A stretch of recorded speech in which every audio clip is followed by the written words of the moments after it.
নিষিদ্ধ ছাত্রলীগের এক নেতাকে গ্রেপ্তারে অস্বীকৃতির অভিযোগ তুলে ওসিকে বদলির দাবিতে চট্টগ্রামের পটিয়া থানা ঘেরাও করে রেখেছে বৈষম্য বিরোধী ছাত্র আন্দোলনের নেতাকর্মীরা।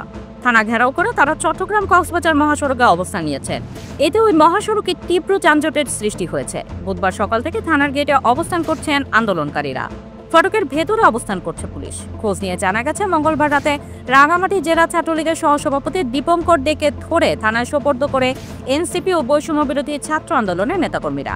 তবে ছাত্রলীগ নেতার নামে কোনো মামলা না থাকায় তাকে গ্রেপ্তার করতে আপত্তি জানান ওসি। পটিয়া থানার ভারপ্রাপ্ত কর্মকর্তা আবু জাহেদ মোহাম্মদ নাজমুল নূর মঙ্গলবার রাতে গণমাধ্যমে জানিয়েছেন, ছাত্রলীগের ওই নেতার নামে কোনো মামলা নেই। তার দাবি, ছাত্রলীগের এক নেতাকে থানায় নিয়ে এসে মব সৃষ্টি করে তাকে মারধর করা হচ্ছিল। একদল নিরাপত্তা বেষ্টনী ভেঙে থানায় মব নিয়ে ঢুকে যাচ্ছিল। এই সময় পুলিশের সঙ্গে ধস্তাধস্তি হয়। চট্টগ্রাম জেলা পুলিশ সুপার মোহাম্মদ সাইফুল ইসলাম শান্তু বলেন, তারা থানার সামনে অবস্থান নিয়ে কিছু দাবির কথা জানিয়েছে। আমরা সেটি বিবেচনা করছি। আশা করি দ্রুত শান্তিপূর্ণ সমাধান হবে। বৈষম্য বিরোধী ছাত্র আন্দোলনকারীরা জানিয়েছেন, ওসির বদলি ও শাস্তি ছাড়া তারা মহাসড়ক ছাড়বেন না। পটিয়া থানার সামনে অবস্থান নেওয়া বৈষম্য বিরোধী ছাত্র আন্দোলন কেন্দ্রীয় কমিটির সাবেক সহ সমন্বয়ক খান তালাত মাহমুদ বলেন, আমরা পটিয়া থানার সামনে অবস্থান নিয়েছি।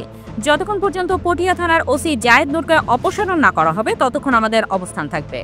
এদিকে মঙ্গলবার রাতে 2 দফায় পুলিশের সঙ্গে বৈষম্য বিরোধী ছাত্র আন্দোলনের নেতাকর্মীর সঙ্গে সংঘর্ষ হয়। 2 দফায় বৈষম্য বিরোধী প্রায় 20 জন কর্মী আহত হন।